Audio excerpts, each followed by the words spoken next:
دكتور نور الدين السروجي. اهلا وسهلا وسهلا باشمهندس. اليوم انا اعتقد انا اللي بستمتع في الحلقه قبل المتابعين. والله انا اتشرف بتواجدي مع حضرتك، الله يبارك فيك. دكتور نور الدين السروجي يلقبوك بنسر العقارات، مظبوط. وايضا انت مستشار عقاري وترأس شركه هاربر العقاريه مصر. مظبوط. وايضا شريك في شركه تسويق. شركه تسويق، استشاره تسويقيه، شركه براند بورن، فرع مصر وفرع بريطانيا. صحيح. كيف توازن حياتك بين هاي الثلاث اعمال؟ ما تشوفها ثقيله؟ طيب خلينا نقول هو اختيار. عاده انا بحب استخدم عاده الموظف بيشتغل 40 ساعه في الاسبوع. صحيح. انا تركت 40 ساعه عشان اشتغل 160 ساعه في الاسبوع. ما شاء الله. على مدار ال17 سنه اللي فاتوا طبعا الموضوع ما كانش سهل، انت بيحصل عمليه تدرج. وقبل ما اكون رائد اعمال في الشركتين يعني كان في 4 أو 5 سنوات كنت شغلت بالوظيفه في مجموعه من الشركات عشان اتعلم الموضوع اصلا، بعد كده ابدا اخش في مرحله الموازنه عشان تأسس عمرك وبعدين تنتظر. الله يفتح عليك. بالظبط. لان يعني ما ينفعش ان انت تبدا حاجه وانت اصلا ما تعلمتهاش من الاصل. الورك لايف بالانس مش موجود.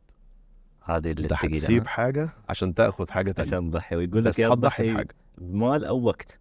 بالظبط. وانت حاليا في الوقت هذا. فانا حاليا في الوقت والوقت اللي هيجي هيكون مثلا ممكن شويه على ساعات النوم، لكن محاوله انك تبقى متواجد في كل الاماكن في نفس الوقت. مش هقول لك ان انا في اوقات ما بقاش فيها مقصر، لكن بتحاول تعمل عمليه توازن. اليوم فيه 24 ساعه، هننام منهم 8، فاضل 16 ساعه. يعني كم تصحى؟ الساعه تمام. انا عاده بداوم من الساعه 6 الصبح. بس تصحى كم الساعه؟ كم تصحى؟ 6 الصبح.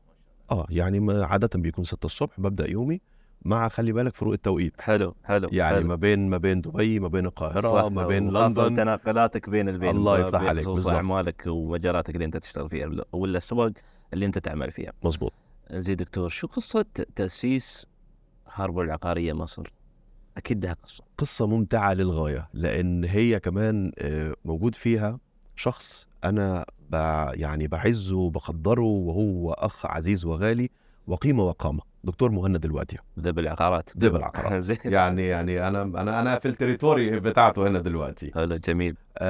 بدأ التواصل. احنا كانت الفكره كلها ان احنا كنا عاوزين نأسس شركه في مصر، وكان قدامنا حل من 3. الحل الاول ان احنا نأسس شركه عاديه. الحل الثاني كان مع شريكنا الثالث استاذ هيثم سليمان في بريطانيا، ان احنا كنا نجيب براند من بريطانيا. والحل الثالث اللي كان مقرب الى قلبي ان انا اعرض الشراكه على دكتور مهند، وناخد البراند الخاص بهاربر. هاربر قصه طويله جدا. البراند عمره 50 سنه. كان في خبر حزين بوفاه المؤسس استاذ جيري بيدوبك من كم من يوم. وبدأ التواصل ما بيني وما بين دكتور مهند وباشمهندس سامح، أخوه باشمهندس سامح الوادية. ووصلنا في الآخر الفورميليشن ده كان أساسه عملية التكامل ما بين الأسواق، إن يكون مكاتب متصلة، في مكتب في القاهرة ومكتب في دبي ومكتب في بريطانيا، ولنا حليف موجود في مكتب في تركيا لعملية تصدير واستيراد العقار. كان هو ده الهدف من التكامل بين الأسواق، جذب استثمارات خارجية في هذه الأفرع هذه. في نفس الوقت الأمور كانت منطقية، لأن المصريين يعشقون الإمارات. نعم. قولا واحدا، والعكس الصحيح. نعم. فبالتالي يعني أنا يعني بشتري عقار في بلدي الثانية وأنت بتشتري عقار في بلدك الثانية، فكان التكامل سهل جدا ما بين الأسواق. ودي كانت الفكرة، إن تبقى المكاتب متصلة. طبعا حزنا الشرف بالقبول من دكتور مهند وباشمهندس سامح، وبدأنا المسيرة في 2001. والحمد لله يعني في قصص مستمرين فيها، وبإذن الله شراكة إلى العمر يعني. ما شاء الله، الله يوفقكم دائما. أكيد مريت بمرحلة صعبة خلال التأسيس. مرحلة واحدة؟ مراحل. الناس دكتور لو نمثل اليوم رائد الأعمال بجبل، الناس تشوف خارج السطح أكثر ما هو الآيسبرغ. مظبوط. فاليوم نحن نشوف مو نحن، يمكن ناس ثانيين يشوفون رائد العمل من مظهره بالكماليات، ممكن إذا هو يعيش من ضمن دائرة معينة أو نمط حياة معين يشوفونه من هذه الزاوية فقط، ما يشوفون المتاعب اللي هو مر فيها. نبغى مرحلة واحدة ممكن أثرت فيك. دي مشكلة من مشاكل السوشيال ميديا عامة، إن إحنا بنحط المواقف الجميلة طبعا، لكن ما حدش بيشارك المواقف السيئة. فعلا. أول حاجة بتواجهك وأنت في مرحلة التأسيس لأي شركة، التيم. قولا واحدا، التيم، فريق العمل هيكون موجود معاك، لأن ده أول حجر أساس أنت بتبتدي تشتغل عليه. وأنا مؤمن you build people to build companies. يعني إنك تبني ناس. أنت بتبني الناس عشان هم اللي بينموا الشركات. أوكي. أكبر غلطة ممكن تخش فيها كرائد أعمال إنك تكون شغال عند الشركة بتاعتك. بمعنى أنا النهاردة مش متواجد، هل الشركة تقدر تشتغل ولا ما تشتغلش؟ لو الشركة محتمة وجودي عشان البيزنس يفضل up and running، يبقى بالتالي أنت مش رائد أعمال. ما ينفعش. ليك وجود وليك طبعا تواجد بشكل قوي، بس لازم ما تكونش بتشتغل على حاجة اسمها المايكرو مانجمنت، تتدخلش في صغائر الأمور. صغائر اللي هو الهيكل أو فن الإدارة. بالضبط. فأول مشكلة بتقابلنا دايما هي إنك إزاي تلاقي الكادر اللي ينفع تعتمد عليه. هل لو قلنا أن مثلا لو توفرت رأس المال هيسأل علي أني أسس البزنس أو خلنا نقول الشركة؟ بنسبة كبيرة لكن هيبقى عندك مشكلتين بتقابلهم أي ستارت اب. المشكلة الأولى كتر الصرف من رأس المال أو قلة الصرف. زين، صح. كتر الصرف أنت ممكن تحس إن أنت معاك النهاردة إكس قيمة من الفلوس كبيرة، فأنت مش قلقان. فجأة الفلوس بتخلص، مال تصرف تصرف تصرف تصرف، بس طب هو العائد هيجي إمتى؟ فلازم يكون عينك دايما على نسبة الصرف قصاد المردود. أول حاجة التانية إنك تبقى قليل وشحيح جدا في الصرف، فما تسقيش الزهرة أو النبتة اللي أنت بتحاول تطلعها بشكل صحيح فتموت بدري. طب محلها. صح. بالضبط. صح. فعودة مرة تانية العنصر البشري، في 3 حاجات اللي اتعلمت أدور عليهم. أي حاجة تخص المجال من ناحية العلم أقدر أعلمها لأي حد، لكن ما أقدرش أعلمه تحمل المسؤولية، ما أقدرش أعلمه إن هو يكون عنده أخلاق ومبادئ، ما أقدرش أعلمه إن هو يكون شخص عنده طموح. صح. الثالثة أهم شيء، أهم وحدة. الله يفتح عليك. فإذا تواجد ال3، حتى لو ما عندوش الخلفية العلمية الكبيرة بهذه الصناعة، كده هيخش دايما الدورة التدريبية اللي بتحصل في الأونبوردنج عندنا، سواء في هاربر أو سواء في براندبور، من ضمن البرنامج. من ضمن البرنامج طبيعي في الأونبوردنج. لكن لو ال3 دول مش موجودين مستحيل أعرف أعلمهم لك. فهمت عليك. شو أفضل طريقة أن خلنا نقول صاحب المؤسسة أو المدير اللي ماسك المؤسسة ما يخسر موظفينه بسهولة؟ أول حاجة إنه ما يبقاش مدير. أوكي. ليه؟ زين. ما يبقاش مدير بمعنى الإيجو، الغرور إن صابك في لحظات النجاح قاتل جدا.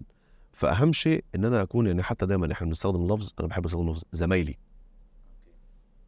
التيم بتاعي، شايف في لويالتي، فريقك ده.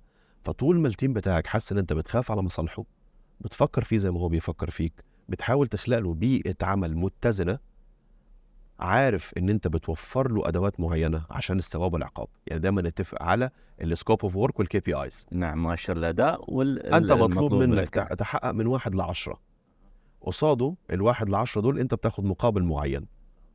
فاحنا متفقين على الامور كلها. فنيجي بعد كده وقت الحساب اللي هو البيزنس ريفيو ميتنج. عاده انا النهارده ما اقدرش احاسب زميلي في العمل او الشخص اللي بيعمل معي من غير ما اكون وفرت له الاجواء المناسبه اللي تخليه يحقق ده.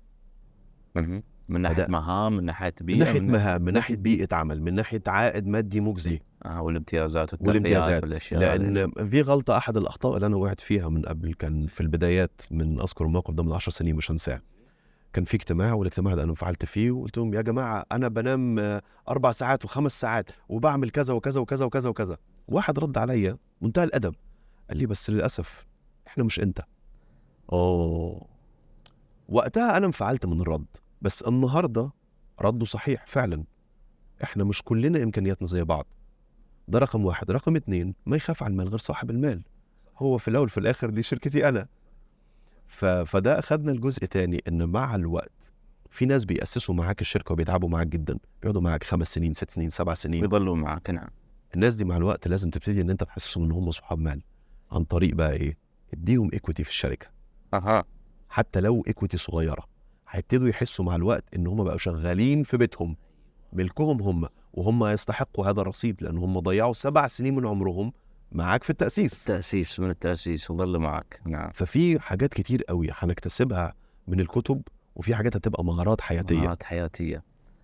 هل في معيار على طاري الموظفين والإدارة والترقيات والأشياء، هل في معيار ممكن نطلق على صاحب شركة بأنه بخيل على موظفينه؟ طبعا، بخيل بالوقت، بخيل بالعلم، وآخر حاجة إن هو يكون بخيل بالمال. بخيل بالوقت بمعنى أنت ما بتديش شركتك زي ولادك، لازم تديهم اهتمام وتديهم وقت لحد ما يقفوا على حيلهم ويشتدوا عودهم. ده رقم 1. رقم 2، بخيل بالعلم. العلم شيء لازم احنا نتداوله ونورثه، لأن احنا هنحاسب عليه. فأنا النهاردة عندي مكتسبات معينة موجودة من العلم نتيجة الخبرة، لازم انقلها للفريق بتاعي. للفريق. أوكي. لأن هو الفريق ده من غير ما يكون جاهز بعلم عمره ما هيقدر يأدي. وآخر حاجة، بخيل بالمال. طول ما فيش عائد مادي مجزي للشخص يقدر يخليه يعيش حياة كريمة، عمره ما هيكون مرتاح وهو موجود معك في بيئة العمل. أنا على هالطاري دكتور سمعت قصة مرة، موظفين في شركة يشوفون صاحب العمل أو صاحب المؤسسة يغير سيارته كل سنة. أيوة. في المقابل يقول لهم أنا ما عندي فلوس. ففي هذه الحالة ممكن أشوف الموظفين وين توصل، ممكن وين يوصل لهم الحال أنهم يشوفون الممتلكات الشخصية لصاحب المؤسسة هذا. إذا ما كان في، خلينا نقول، تجاوب في مثلا زيادة رواتب أو ترقيات معينة اللي بحكم أن الشركة شغالة مثلا. أبغى أنتقل وياك لمحور هام، وخاصة بما أنك أنت خبير في هذا المجال، اللي هو محور العقارات. وأنت هذا ما شاء الله بحر فيه. هو عشق. لا يعني احنا بالمصري بنقول يعني يموت المعلم ولا يتعلم، ونفضل نتعلم إلى العمر إن شاء الله. صحة العافية. شو هي الأسباب اللي تخليني كشخص عادي استثمر بالعقار؟ شو اللي يميزه؟ هل في أشياء تميزه؟ مثلا في حد بيقول لك أنا راح أودع الفلوس اللي عندي في البنك، وفي حد يقول لك بستثمر في الذهب وإلى آخره. شو رأيك؟ أول حاجة، العقار وعاء حافظ للقيمة، فهو بيحفظ قيمة الأموال جواه. أنا عارف أنها ما بتبقاش موجودة كسيولة، بس بتقدر تقف بيها قصاد الزمن. ليه؟ ده مش كلامي، ده كلام فرانكلين دي روزفلت.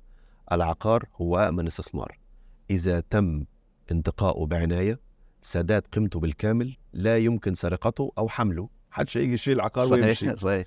ولا يتغير. العقار بيخضع لمعامل الندرة. يعني خلينا مثلا ناخد مثال. النهاردة أنا حابب أشتري قطعة أرض في البيزنس باي في دبي واستثمر فيها، بتخضع لعامل الندرة ولا لا؟ صحيح. تخضع لعامل الندرة. نعم. عايز النهاردة يكون عندي فيلا في البالم جوميرا، عامل الندرة. صحيح. فطول ما في عامل ندرة، طول ما في زيادة في القيمة، في كابيتال ابريشيشن بيحصل، زائد لا نغفل العائد الإيجاري. زين، حلو. الخطأ بيكون استثماري في العقار ما بيكونش سنة أو سنتين أو 3 سنين. استثمار العقاري أقل شيء 5 سنوات إلى 10 سنوات. استثمار في الذهب، خلينا نفرق على حاجتين عشان في برضو خدعة زوجاتنا بيعملوها معنا. الاستثمار في المصاغات الذهبية اللي بيكون فيها مصنعيات وما إلى ذلك، صحيح فعلا. ده مش استثمار عشان أنا أعوض القيمة اللي أنا فقدتها في المصنعية، تاخد وقت. صح. فأنا بعمل إيه؟ بستثمر في السبائك الذهبية. صح. لاحظت وأفضل بقى متابع البورصة بتاعتها، بس ده أنا بقعد مثلا 2 3 لحد ما أتحرك جواه. بس لازم توفر هذه القيمة. لازم أوفر القيمة دي، وبيكون الاستثمار نقدر نقول عليه أقصر مدة شوية من العقارات. من العقار. نعم. أحط الفلوس في البنك. دي بالنسبة لي أنا فيها مشكلة شوية. ليه؟ لأن الورق اللي موجود في البنك هو ورق بنك نوت، يمكن طباعته أي وقت، فلا يخضع لمعامل الندرة فعلا. صح. تمام. ممكن يحصل له عملية تخفيض للقيمة، devaluation مثلا. طيب أنا النهاردة معايا مليون درهم أحطهم في بنك معين هيديني عائد 5% في السنة. طيب هنا ده البنوك عادة بتقول عليه إيه؟ وعاء ادخاري استثماري. هم بيحاولوا يحطوا كلمة استثماري في الموضوع، لكن في الأصل في البنك هو الادخار وليس الاستثمار، أو استثمار قليل المخاطرة فبالتالي قليل العائد. مليون درهم بقى تعالوا نحطهم النهاردة في عقار. تمام. بعد سنة أو 2 أو 3 قيمته هتزيد. صحيح. رقم 2 هاخد منه العائد الإيجاري اللي أنت 3 سنوات هذه اللي وردي. مظبوط. في نعم. مظبوط. فأنا عملت إيه النهاردة؟ ادي 5% انا عملت اكتر منها في العائد الايجاري. وكمان زودت فلوسي لما هاجي اعمل اعادة بيع للعقار.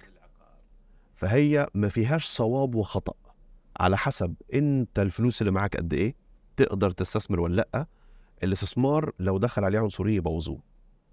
اول حاجه الخوف، تاني حاجه الطمع. الخوف عمره ما يخليك مستثمر ناجح، والطمع هيخلي حد يستغلك بفرصه استثماريه يخسرك فلوسك. يخسرك فلوسك. وضحت. زين، كيف دكتور أعرف أن عقار سعره مناسب؟ في حد يسأل.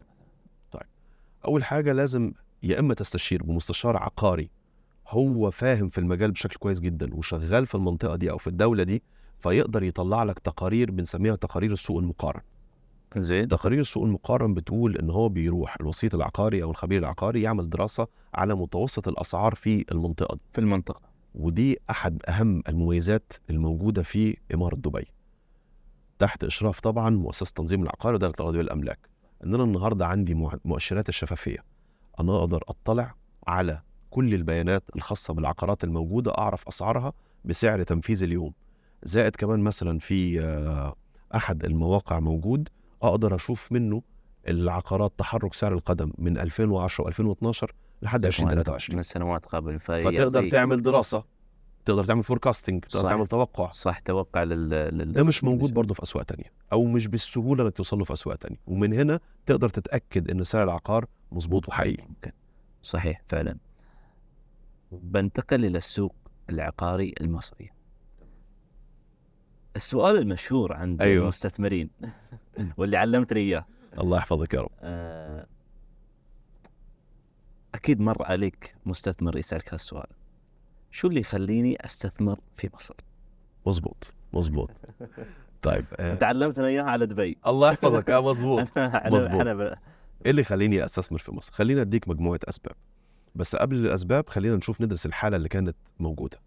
مصر كانت بتمر بفتره صعبه من 2010 2011 لحد 2014، وبعد كده تبعيات 2014. بس اللي حصل من 2014 لحد 2023 احنا بنعتبر في مصر انه هو طفره، لان كميه الانشاءات اللي حصلت والتطوير اللي حصل في البنيه التحتيه ما حصلش من اخر 30 سنه.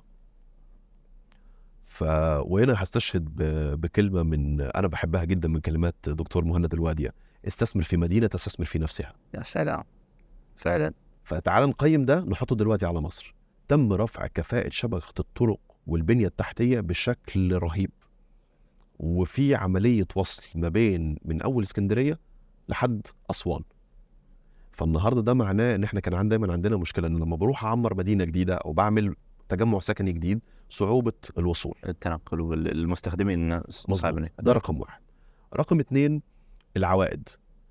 العوائد في السوق المصري ما بتعتمدش بشكل كبير على العوائد الايجاريه غير مثلا في المناطق الساحليه. زين. لكن معدل زياده راس المال او الكابيتال ابريشيشن اللي بيحصل في العقار من اول لما بتشتريه وهو على القيد الانشاء لحد ما بيتم، لا معدلات عاليه جدا جدا، لان احنا في مصر بنقدس العقار. اوكي. يعني ويعني اقول لك على الارض، الشقق والمكاتب وما ذلك، والمكاتب والمقابر. زين. المقابر المقابر حتى اسعارها مرتفعه. الله. فاي شيء له علاقه بالعقار ده بيكون مهم عندنا. فاول حاجه قلنا ايه؟ البنيه التحتيه. الجزء الثاني الجوده بتاعه البناء. جوده بتاعه البناء.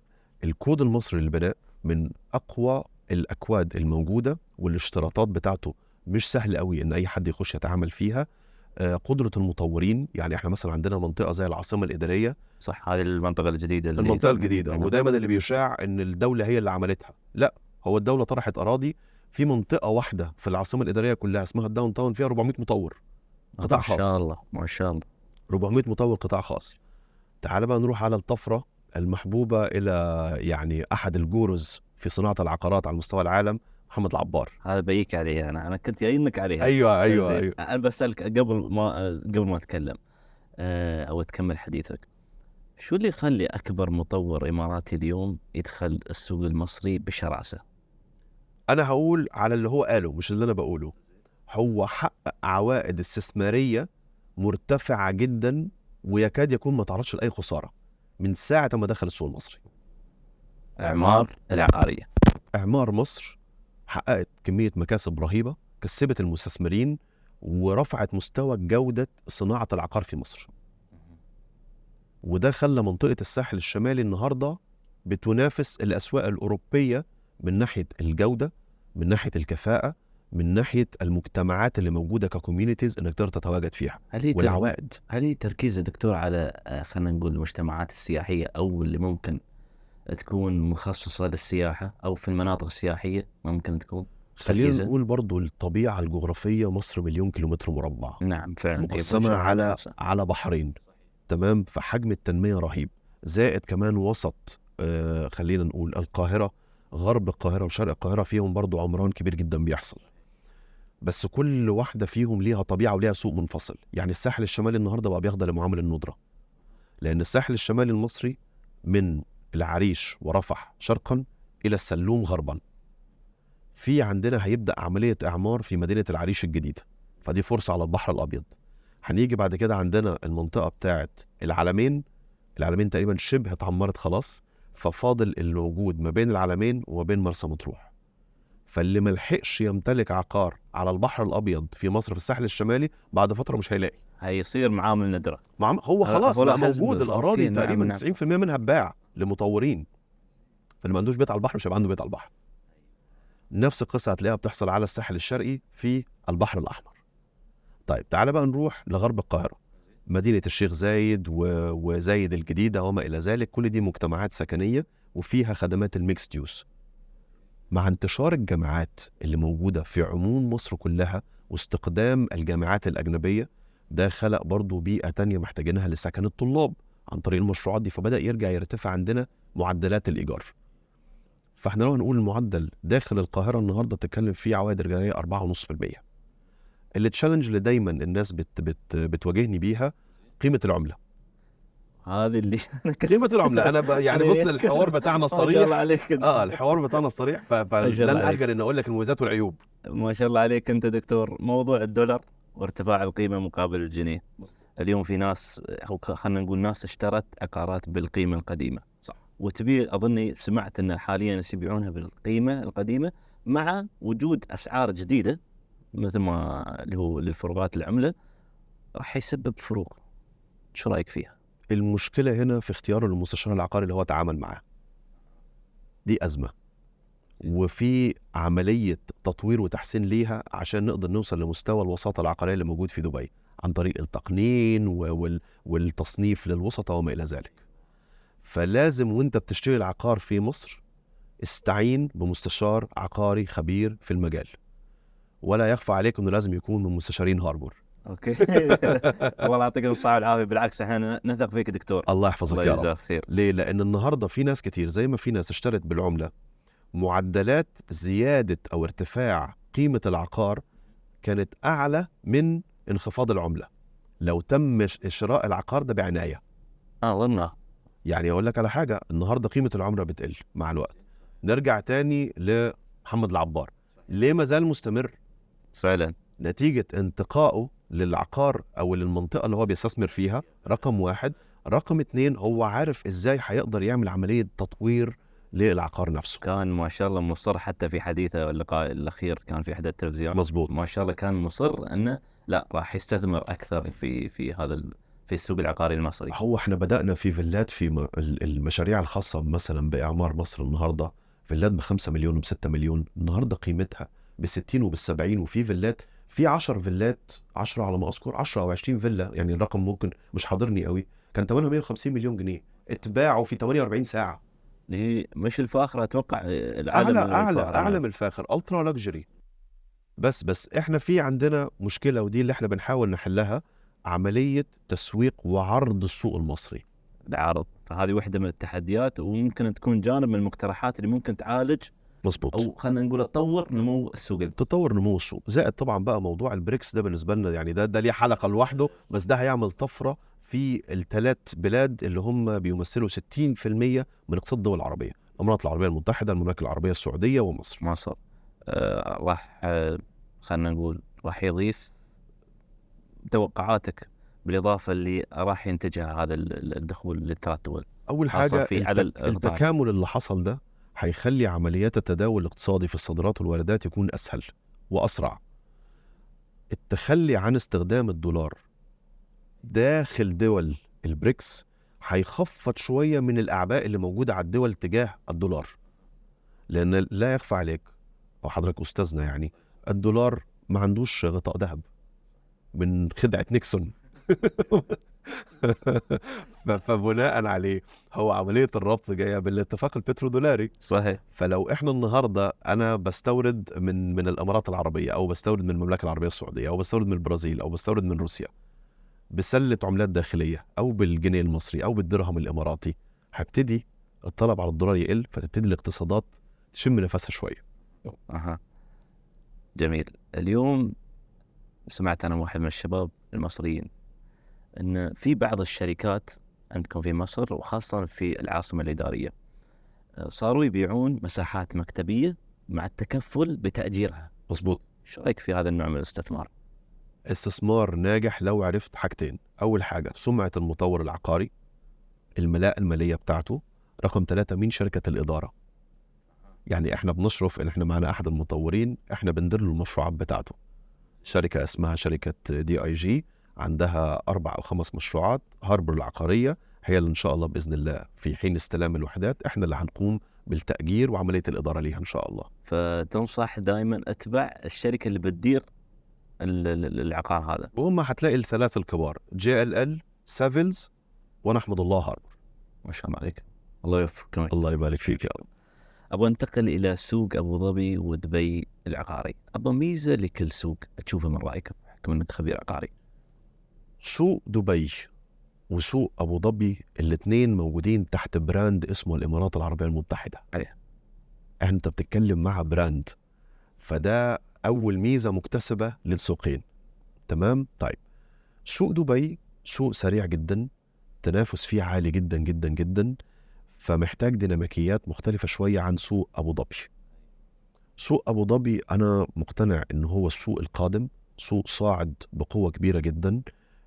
حجم الاستثمارات اللي قامت بيها شركه مثلا مصر ديفلوبمنت، شركه الدار العقاريه، استثمارات رهيبه. حتى صار في تبادل في الاستثمارات بين سوق دبي مظبوط. يعني شركه ايجل هيلز برضو محمد العبار طلع على ابو ظبي، والدار موجوده جايه على دبي.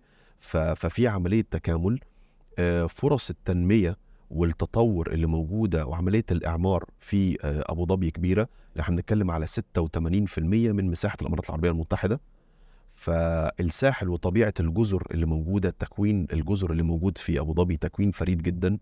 ففي فرص، والعوائد الايجاريه قويه في الاثنين. يعني انت توزع محفظتك ما بين دبي وابو ظبي، لكن ما تقدرش تفاضل واحده عن واحده. يعني الموضوع صعب الاختيار صعب يعني. بس اذا شفنا حجم التصرفات العقاريه في دبي اكثر من ابو ظبي. اكثر في دبي. ليه؟ لان دبي بدات في تسويق نفسها قبل، يعني سبقت في طرح العلامه التجاريه لدبي قبل ابو ظبي. زائد ان خلي بالك برضو ابو ظبي ليها طبيعه خاصه كعاصمه. تملك الحر للاجانب في العواصم ما بيكونش برضو بنفس السهوله والمرونه في المدن التانية. يعني دي برضو حاجه تانية لازم نبص عليها عشان ما نقدرش نظلم فيها ابو ظبي. لكن لو هنحط برضو، هو ما شاء الله في ميزه قصادها تشالنج، والتشالنج قصادها ميزه. هذه انا كنت التصرفات العقاريه النهارده انا بدفع 4% بدايه الاراضي والاملاك، لكن بلديات ابو ظبي بدفع 2%. ايوه، فهي التحدي ممكن فيها حلول، ولكن حلول غير مباشره. بالضبط. يعني ابو ظبي النهارده في التسجيل العقاري اقل من 110 دوله حول العالم. فالتنافس الداخلي اللي موجود ما بين سوق دبي وسوق ابو ظبي بيصب في مصلحه المستثمر في الامارات العربيه المتحده. فعلا، وما شاء الله اخر الفترات سمعنا بصفقات رهيبه، وخاصه في سوق ابو ظبي. مستثمر فرنسي اشترى شقه الاسبوع اللي طاف الاسبوع اللي فات ب 60 مليون درهم. 60 مليون درهم في اللوفر ريزنس، مظبوط، تابع للدار العقاريه. الدار العقاريه مظبوط. وفي في ارقام كبيره حصلت في التعاملات الدوليه السنه اللي فاتت كمان بشكل كبير جدا. انترناشونال ترانزاكشنز لابو ظبي، الخارجيين او المستثمرين اجانب الدوليين. نعم. مظبوط. دكتور، مره طلع لي اعلان في السوشيال ميديا في منصات التواصل الاجتماعي يقول عائد استثماري 15% على الوحدات الفندقيه. هل هذا منطقي؟ ده دعايه عشان بس ايه. ده دعايه، لان عائد ال 15% ده الحل الوحيد ان هو ممكن يوصل له ان هو بيشتغل على الشورت ستيز. شورت اللي هو ستيز هو يوم الإقامات، يومين اسبوع اسبوعين ويطلع، لكن طبعا مش اللونج ستيز. مش الإقامات المدة. الخدعه في هذا النوع من الاعلانات ان انا لازم اول حاجه اقول له طب ال 15% دول مخصوم منهم قد ايه صيانه، مخصوم منهم قد ايه سيرفيس شارج. زين. تمام. بعد كده انت كاداره فندقيه هتاخد منهم برضو كام؟ ما هو اكيد مش بيديرها لله وللوطن يعني. أكيد فعلا هيشيل منها. يشيل منها. صح. فهتلاقي ال 15% وصلتك في الاخر للمعدلات الطبيعيه اللي هي 7 8% 6%. ممكن تقل اكثر يعني بحكم مثلا خلينا نقول برضو احنا ما نعرفش في منطقه المشروع فعلا الاقبال. صح. انا بخاف لما الاقي كلمه جارانتيد ROI او عائد مضمون يقول لي عائد يصل الى، تمام ده منطقي، يصل الى، لكن الجارانتيد عاده بيكون لفترات محدده، بيكون قليل وبيوترني الصراحه والله. يعني حتى انا وانا ببص الاعلام ببتدي اتوتر يعني. في نوع من المطورين بنفس الاسلوب الدعائي يقول لك تعال ادفع 20,000 درهم مقدما وهسدد لك على خطه 25 سنه ريح. يقول لك شو رايك في هذا النوع من الاستثمار؟ ده هل في خفايا معينه؟ اكيد. هو النهارده يا اما عامل اتفاقيه مع بنك فبيطلع ال 25 سنه دول على انهم مورجج، يا اما المطور قرر ان هو يشتغل بنك، فبالتالي هيعمل ايه؟ هيشتغل بنك عقاري، فالاقساط اكيد متحمل عليها سعر الفائده. اللي هو انت اوريدي يعني خلينا نقول ضمن فتره سدادك هيكون اعلى، بيطلع لك اعلى اخر شيء. فانا لو العقار ثمنه مثلا مليون هتلاقي في الاخر تدفع 1.5 مليون. ليه؟ لان لازم في فايده، لان هو اداك فاسيلتي في طريقه السداد او السداد. نعم، خطه سداد. بالظبط. نفس القصه اللي بتحصل مع البنك. هتلاقي البنك بياخد مصاريف اداريه، البنك بياخد طبعا نسبه انترست لانه هو مقرضك قصاد العقار اللي انت بتمتلكه، العقار اللي انت اعطيته او اللي انت تمتلكه. نعم فعلا. اليوم كثيرين من الشباب صاروا يتجهون الى انهم يفتحون شركات وساطة عقاريه. حكم يقول لك مثلا ربح سريع، ممكن اشتغل فيه، اجهز موظفين، وما شاء الله خلينا نقول شغله الوساطه في اشخاص عندهم هذه المهاره، فيقول لك متوفرين حتى هذه الموظفين ممكن يكونون متوفرين في هذا المهنه او في هذا المجال. شو رايك؟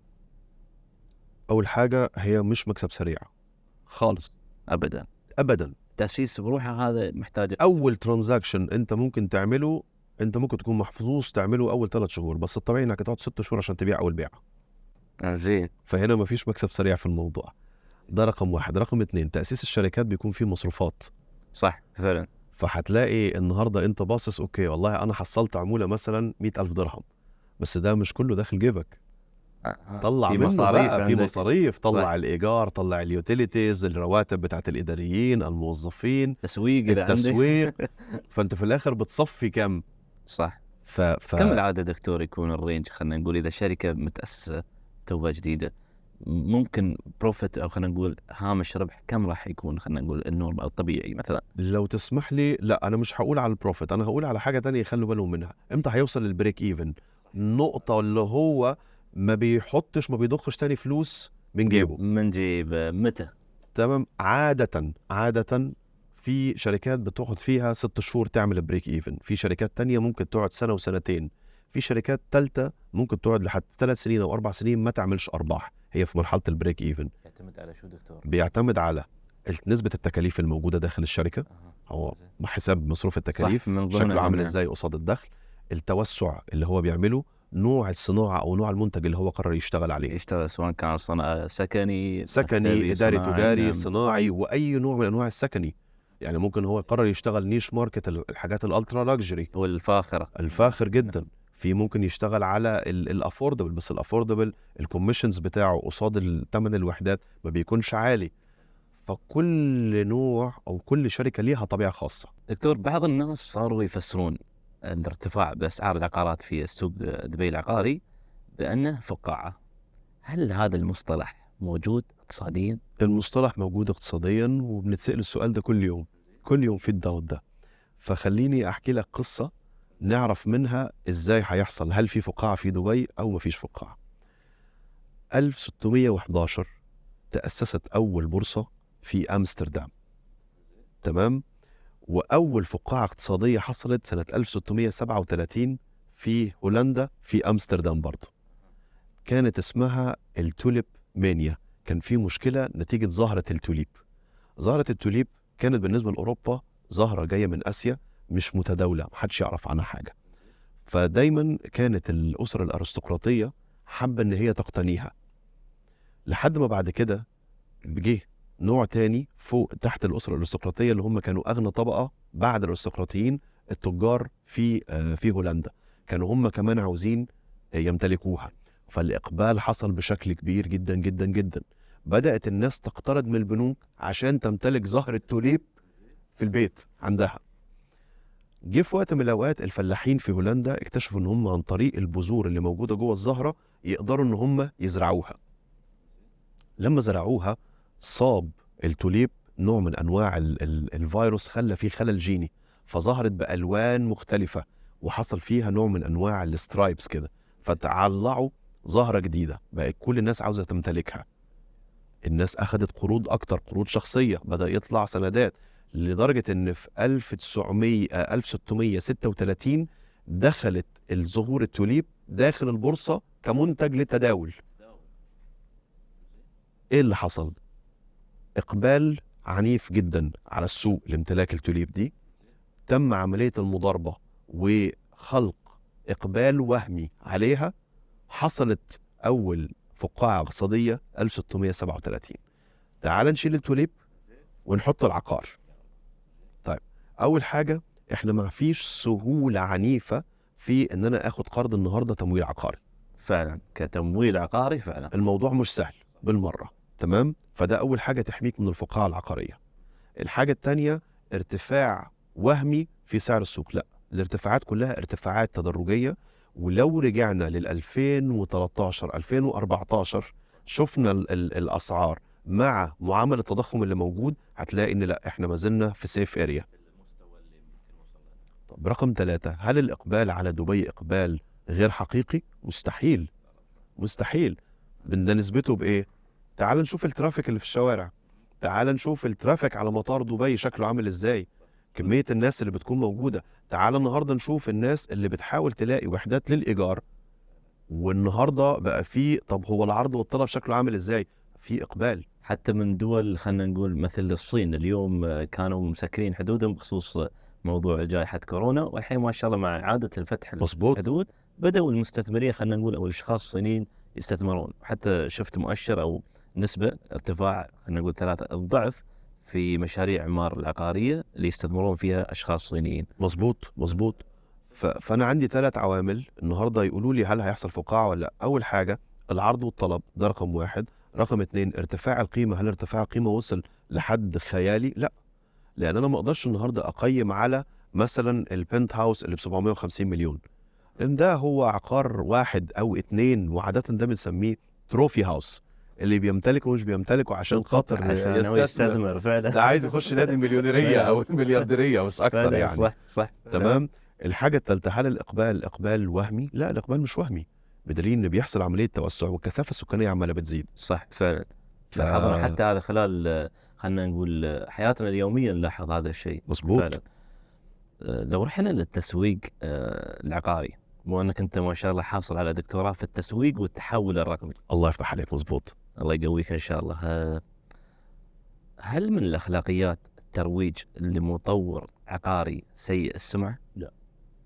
لو قلنا الدكتور خلينا نفتح له صفحة جديدة، يمكن عاوز يفتح صفحة جديدة. بص، هنا هتخش في معضلة أخلاقية على حسب بقى كل واحد. بس أنا لو هعمل ده وهفتح صفحة جديدة مع مطور، وده فعلا احنا بنعمله، هطلب منه كل الأوراق القانونية اللي تطمني ناحية المستثمر اللي هيشوف الإعلان. لأن خلي بالك هي مسألة مش بس أمانة، أنا أكون من الغباء لو النهاردة اتعاملت مع المستثمر أو المشتري إنه هيكون مرة واحدة. البيع فيه طريقتين، أفقي ورأسي. البيع الفيرتيكال، إن أنا بعت لحضرتك عقار، أفضل أبيع لك مرة واثنين وثلاثة أو لدايرتك مستمر. نعم أيوة. الهوريزونتال هجيب عميل جديد كل يوم، وده بقى صعب. فأنا عاوز العميل اللي يتعامل معايا مرة يفضل فيه عملية استدامة. فبناء عليه لو أنا هتكلم مثلا على دبي، أول حاجة هطلب أوراق تسجيل الشركة، أطلب أوراق تسجيل المشروع إنه مسجل فعلا في إدارة الأراضي والأملاك. حساب الضمان الاسكرو اكاونت تم انشاؤه ولا ما تم انشاؤه، الارض نفسها هل عليها رهن، عليها اي شيء، عليها اي مخالفات. بعد كده نبدا نديله الفرصه الثانيه. ممكن نشوف حتى المشاريع اللي انجزها متى والى اخره، المشاريع الاخيره اللي انجزها يمكن. وفي مثلا احد المطورين، او مش احد المطورين، في معظم الدول بتلاقي في مطورين دايما بيتاخروا في التسليم، بس في ناس بيتاخروا بزياده شويه. فبيبقى ساعات العميل هو عاوز يشتري في المشروع ده، الواجب الاخلاقي اقول له بس خلي بالك مشكله المطور ده في 1 2 3. واجب اخلاقي من ضمن اساسيات مهنه الوساطه. والله هو قابل بده، اوكي توكلنا على الله. مش قابل، انا قدمت الاستشاره بتاعتي. قدمت الاستشاره اللي هو انت الشيء اللي انت ممكن تنصحه فيه بالظبط. اليوم شو المشكله؟ اكيد في مشاكل في الاسواق العقاريه، ممكن رواد اعمال او اشخاص يستغلونها ويطلعون فيها حلول ممكن يبدون فيها مشروع تجاري. هل تشوف في مشاكل او تحديات معينه ممكن رواد الاعمال يستغلونها، وخاصه في تجربه البيع او تجربه العملاء؟ هل تشوف في مشاكل ممكن الواحد يستغلها؟ رائد الاعمال عشان يكون رائد اعمال ناجح لازم يكون بيقدم حل لمشكله. فعلا، وهذا هو الاساس. بالضبط. طول ما انا الشركه بتاعتي او المنتج اللي انا هقدمه، عشان برضو التحول الرقمي ما بيحلش مشكله معينه، بالتالي نسب او فرص نجاحي هتكون ضعيفه. فاول حاجه يبتدي يشوف السوق اللي هو هيشتغل عليه. العقاري خلينا نقول، السوق بما انك العقاري. انت متخصص دكتور. النهارده ايه مشاكل السوق العقاري اللي موجوده؟ خلينا نقول التعامل مع الوسطاء فليكن. فالنهارده مؤسسه التنظيم العقاري مع عداله الارض والاملاك قدمت حل رقمي اللي هو تطبيق دبي ريست، تقدر تخش منه تشوف الترتيب الخاص بالوسطاء فعلا والرانكينج بتاعهم. فادي مشكله اتحلت. نعم مثلا نعم. طيب مثلا المشكله الثانيه، عدد المستثمرين اللي معاهم بادجتس كبيره بدا يقل في العالم كله. فبناء عليه نبتدي نروح لكونسبت الكراود فاندنج اللي هي التمويل الجماعي. أوكي. فالنهارده هيكون في ملكيه مشتركه، فالعقار مثلا ثمنه مليون درهم، في 4 هيمتلكوه، كل واحد بيحط استثمار 250. شفت منصه دكتور وبدأت تشتغل بهذه الطريقه بهذا النشاط، منصه F3. نعم منصه F3 وما شاء الله عليهم حققوا نجاح لدرجه انهم وقفوا ما شاء الله، الكتاب يعني خلاص. ما شاء الله. فالمرحله اللي بعد الكراود فاندنج بتكون التوكنايزيشن، عمليه التوكنه. اللي هي عمليه التوكنه او التوكنايزيشن اوف ريل استيت، خلينا نقول ان كلمه توكن، زين، التوكن بيكون جزء من العمله الرقميه الكريبتو كرنسي اللي زي الايثيريوم زي البيتكوين وما الى ذلك، بتربطها باصل عقاري وبتمتلك في العقار ده توكن، يعني سهم بس بالاسم الرقمي بتاعها. فانا النهارده العقار اللي النهارده نفترض نقول بمليون درهم، هقسمه ل100,000 حصه، الحصه ب100 درهم. فالنهارده بقيت اقدر امتلك اخش اساهم في عقار ب100 درهم عن طريق بقى تقنيات السمارت كونتراكت وما الى ذلك. هل تحس التنقل لهذا النوع من التكنولوجيا حتى في مرحله التشغيل راح يكون سهل؟ ما راح يكون. مش هيكون سهل عشان الحوكمه. مش هيكون سهل عشان الحوكمه. يعني مثلا الموضوع ده اشتغل في السوق الامريكي وموجود، موجود، اشتغل في السوق البريطاني وموجود، اشتغل في السوق السويسري وموجود. بس كل دوله ليها طبيعه في المحاسبه الضريبيه بتاعتها وليها القواعد بتاعتها، صح، من ناحيه يعني تنظيم وسياسات وتشريعات. مظبوط. نعم. فهنا انت محتاج بس تعمل تنظيم السياسات والتشريعات. وخلينا نقول ان دايما دبي لها الرياده والسبق. فانا متوقع ان في القريب العاجل جدا هنلاقي في تشريعات موجوده خاصه بالتوكنه. جميل جميل، صح. هذه انا اتفق معاك انه راح يفتح حتى فرص لاشخاص ممكن مقدرتهم الماليه بسيطه، خلينا نقول يقدر من اول 1000 درهم النهارده انه هو يمتلك حصه في عقار. صح. السؤال اللي يدوم اساله كل ضيف يحضر عندي هنا استضيفه، هل الدكتور نور الدين السروجي يشوف نفسه وصل اليوم او نجح في الوصول لطموح الشخصي؟